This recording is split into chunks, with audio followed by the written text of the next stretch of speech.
Welcome students. Class 10 के chapter nationalism in India में आज हम लोग आगे की स्टोरी पढ़ेंगे। जब गांधी जी भारत 1915 में वापस आए साउथ अफ्रीका से, तो उन्होंने 3 सत्याग्रह मूवमेंट्स जो है वो स्टार्ट किया यहाँ पे। सबसे पहला था 1916 में, वो चंपारण गए और उन्होंने वहाँ पे हेल्प किया था पीजेंट्स का, किसानों का। अब किस चीज़ के लिए उन्होंने हेल्प किया, तो यहाँ पे जो यूरोपियन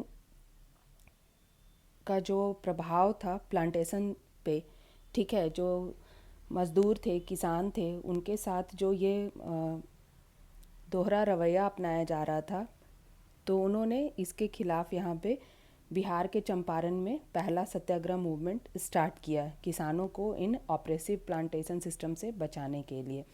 1917 में वो खेड़ा डिस्ट्रिक्ट पहुँचे, जो कि गुजरात में है। यहाँ पे उन्होंने पीजेंट्स की सहायता की थी, जहाँ पे कि आप देखोगे कि रेवेन्यू जो कलेक्शन है उसके ख़िलाफ़ यहाँ पे सत्याग्रह मूवमेंट को किया गया था कि रेवेन्यू बहुत ज़्यादा इनसे मांगा जा रहा था और उसके ख़िलाफ़ यहाँ पे सत्याग्रह हुआ था।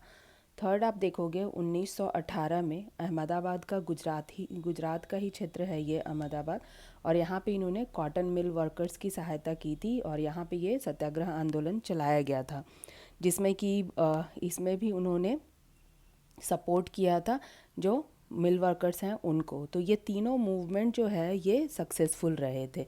तो ये तो हो गया कि गांधी जी ने क्या, कौन कौन से सत्याग्रह में यहाँ पे पार्टिसिपेट किया, लोगों को समझाया कि सत्याग्रह मूवमेंट है क्या। तो यहाँ से अब स्टार्ट होता है कि गांधी जी का ये जो सत्याग्रह है लोगों को समझ में आने लगा था। फिर हम लोग अपना नेक्स्ट टॉपिक देखेंगे, रॉलेट एक्ट, जो कि 1919 में पास हुआ था। और अगर हम लोग रॉलेट एक्ट की बात करेंगे तो इसमें सबसे पहले ये जानना ज़रूरी है कि ब्रिटिश गवर्नमेंट ने अपने जो पावर्स हैं वो इम्पीरियल लेजिस्लेटिव के थ्रू यहाँ पे पास हुआ ये एक्ट। और इसमें ये कह दिया गया था कि ये जो ब्रिटिश ऑफिसर्स हैं इनको और ज़्यादा पावर देती है कि ये पॉलिटिकल लीडर्स जो हैं उनको और ज़्यादा ये रिप्रेस कर सकती है और इनको लगभग 2 साल के लिए जेल भेज सकती है, और वो भी बिना किसी ट्रायल के। तो 2 साल तक कहाँ बंद कर दिया है, क्या किया है, और ट्रायल भी नहीं होगा, ये इस रॉलेट एक्ट में था। तो महात्मा गांधी जो है वो इस बात से बहुत ज़्यादा कह सकते हो कि डिसअपॉइंट हो गए थे, और इन्होंने लॉन्च किया एक नेशन वाइड सत्याग्रह, जिसमें कि रैलीज़ ऑर्गेनाइज़ किए गए अलग अलग सिटीज़ में। वर्कर्स जो है वो स्ट्राइक पे चले गए, रेलवे वर्कशॉप्स और शॉप जो है वो क्लोज़ कर दिए गए। तो इस रॉलेट एक्ट के ख़िलाफ़ 6 अप्रैल 1919 को एक बड़ा मूवमेंट जो है वो किया गया महात्मा गांधी के थ्रू। अब है कि ये जो नेशन वाइड सत्याग्रह था, इसमें पूरी तरह से ये बताया गया कि आपको क्या करना है, रैली करना है, स्ट्राइक करना है, शॉप बंद कर देना है। और इसी के बीच में क्या हो गया कि 10 अप्रैल को पुलिस ने अमृतसर में पब्लिकली फायरिंग करना शुरू कर दिया। और जो ये सत्याग्रह हुआ इसमें लोगों ने इस चीज़ को समझ नहीं पाए लोग कि सत्याग्रह का मतलब यहाँ पे गांधी जी का मोटिव है सत्य और अहिंसा के साथ। तो बहुत जगह ऐसा भी हुआ कि bank, post office, railway stations, यहाँ पे लोगों ने अटैक कर दिया था। तो ये भी एक अलग सी वजह रही जो कि महात्मा गांधी को पसंद नहीं आया था। तो ये तो था आपका रॉलेट एक्ट और रॉलेट सत्याग्रह। फिर हम लोग इसमें बात करेंगे, नेक्स्ट है हमारा कि जो मार्शल लॉ है ये आखिर क्या है, और जलियांवाला बाग जो मसाकर है उसको ब्लैक डे क्यों बोला जाता है 13 अप्रैल को। तो सबसे पहले हम लोग बात करते हैं मार्शल लॉ की। तो जनरल डायर जो है ये इसमें आप कह सकते हो कि अहम भूमिका जो थी वो जनरल डायर की थी। और 13 अप्रैल 1919 को अमृतसर में कुछ लोग जो है वो जलियांवाला बाग में यहाँ पे एक तरफ तो सत्याग्रही जो हैं वो यहाँ पे शामिल हुए थे और दूसरी तरफ यहाँ पे बैसाखी का पर्व भी था। तो लोग जो है वो यहाँ पे सेलिब्रेट कर रहे थे और किसी को ये पता ही नहीं था कि यहाँ पे मार्शल लॉ लगा हुआ है। पूरे के पूरे शहर में मार्शल लॉ के कारण लोगों के आवाजाही पे यहाँ पे पाबंदी थी और लोगों को एक जगह सबके साथ मिल करके और लोग यहाँ पे गैदरिंग नहीं कर सकते थे। तो ये एक आर्मी कंट्रोल पावर होता है जिसको कि मार्शल लॉ कहा जाता है, और लोकल पुलिस जो है उस इमरजेंसी सिचुएशन में इनके साथ मिल करके काम करती है, आर्मी के साथ। तो ये होता है मार्शल लॉ, और लोगों को ये पता ही नहीं था एक्चुअल में। तो इसका फ़ायदा उठाया जनरल डायर ने, और इसने क्या किया कि जलियांवाला बाग को 13 अप्रैल 1919 को चारों तरफ से इसने क्या किया कि जो आर्मी है उसको घेरने के लिए कह दिया इस बाग को।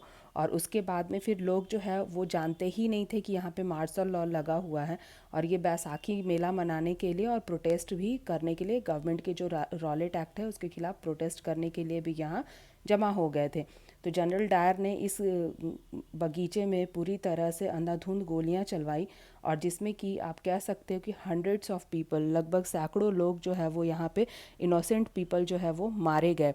और इसका ये असर हुआ भारतीयों पे कि वो बिल्कुल भी उनके माइंड में ये चीज़ें आ गई कि हमारे जो इनोसेंट लोग हैं ये मारे गए हैं, और यहाँ पे बहुत सारे लोगों ने मिल करके और स्ट्राइक कर दिया और पुलिस पे अटैक किया, गवर्नमेंट बिल्डिंग्स जो है वो जला दी गई। तो ये चारों तरफ से वायलेंस वाला माहौल हो गया, और जनरल डायर को यहाँ पे पूरी तरह से आप कह सकते हो कि इसके बदले में कोई पनिशमेंट भी नहीं मिला। बाद में कुछ और स्टोरीज़ में ये जानने का आपको मौका मिलेगा कि जनरल डायर को इसके लिए अवार्ड भी दिया गया था ब्रिटेन में। तो ये एक अजीब सी घटना थी जिसमें कि इतने सारे भारतीयों को मारा गया, जो आप आज भी अगर जा कर के कभी जाओ देखने के लिए तो आप देखोगे कि वहाँ के जलियांवाला बाग के जो दीवारें हैं उस पे आप बुलेट्स के निशान देखोगे, और ये जो कुआं है इसके बीचों बीच, शहीदी कुआं उसको कहते हैं, तो उसमें कितने ही सारे बूढ़े बुजुर्ग बच्चे जो है वो कूद गए थे अपनी जान बचाने के लिए, और सभी की डेथ हो गई थी। तो ये इसको ब्लैक डे भी कहा जाता है भारत के इतिहास में। एक विभत्स घटना थी ये इस समय में। उसके अलावा आप देखोगे कि जो महात्मा गांधी हैं उनको ऐसा लगा कि इससे चारों तरफ वायलेंस फैल गया है, हिंसात्मक कार्रवाई लोगों ने कर दी है। तो उन्होंने इमिडिएटली क्या किया कि जो मूवमेंट था उसको कॉल ऑफ बुला लिया, उसको समाप्त करने की घोषणा कर दी थी, क्योंकि उनको ऐसा लगता था कि रॉलेट सत्याग्रह जो है वो पूरी तरह से सक्सेसफुल नहीं रहा है। पुलिस की हरकत जो थी सो थी ही कि लोगों को पीटा गया, गाँव को जला दिया गया, लेकिन रॉलेट सत्याग्रह जो है वो टाउन्स, और आप देखोगे कि टाउन्स में तो ये आपका ख़राब रहा ही कि टाउन्स और सिटीज़ में ही फैला, ब्रॉड मूवमेंट की तरह ये नहीं फैल पाया था। तो ये भी एक रीज़न था महात्मा गांधी का इसको कॉल ऑफ बुलाने का। अब हम लोग अपना नेक्स्ट टॉपिक पढ़ेंगे जो है हमारा खिलाफत इशू, कि अब खिलाफत इशू है क्या।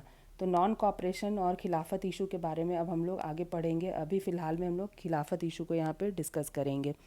अब गांधी जी जो हैं उनको ये समझ में आया कि सब मिल करके स्वराज ला सकते हैं, तो क्यों नहीं ऐसा किया जाए। ये इसी समय में ऐसी घटना घट रही थी, जनवरी 1921 की अगर हम लोग बात करें, तो इस समय में गांधी जी ने बिल्कुल भी डिसाइड किया कि खिलाफत और स्वराज जो ये मूवमेंट है, अगर ये दोनों में सपोर्ट मिल जाए, ठीक है, तो सोशल पार्टिसिपेशन अगर अलग अलग लोगों का हो जाए, अलग अलग कम्युनिटीज़ का हो जाए, तो फिर स्वराज मिलना ज़्यादा इजी हो जाएगा। तो इसी समय में गांधी जी ने यहाँ पे पूरी तरह से क्या किया कि एक खिलाफत कमेटी बनी बॉम्बे में, और उसमें दो भाई थे, ठीक है, जिनमें से कि आप नाम सुने होंगे, ठीक है, शौकत अली और मोहम्मद अली। तो ये दो ऐसे भाई थे जिन्होंने कि ये जो मूवमेंट है, खिलाफत इशू जो है, ठीक है, इसके बारे में आप जान लो कि ये क्या है। तो सबसे पहले है कि वर्ल्ड वॉर वन जो है वो एंड हुआ था, और इसमें यहाँ पे जो टर्की है वहाँ पे ऑटोमन एम्पायर जो है इसका शासन था। तो ऑटोमन एम्पायर जो है वो खिलाफ में लड़ी थी, ब्रिटेन, यूएसए, इन सब के खिलाफ। तो इनको एक हार्श ट्रीटी करनी पड़ी थी ऑटोमन एम्पायर को, ठीक है। तो इस समय में जो खलीफा के पावर हैं, खलीफा जो है, जैसे कि आप देखोगे कि क्रिश्चियंस के जो धर्म गुरु हैं उनको पोप कहा जाता है। पोप जो कहेंगे पूरी दुनिया के ईसाई जो हैं उन्हीं की बात को मानेंगे। तो उसी तरह से जो मुस्लिम्स हैं वो अपने खलीफा की ही बात को मानते थे, और जो खलीफा हैं वो ऑटोमन एम्पायर के ही होते थे। तो इसलिए था कि ये खलीफा का पोस्ट जो है वो यहाँ पे सुरक्षित हो सके। तो खिलाफत पावर जो है, ठीक है, इसके लिए खिलाफत कमेटी बनाई गई थी बॉम्बे में मार्च 1919 में।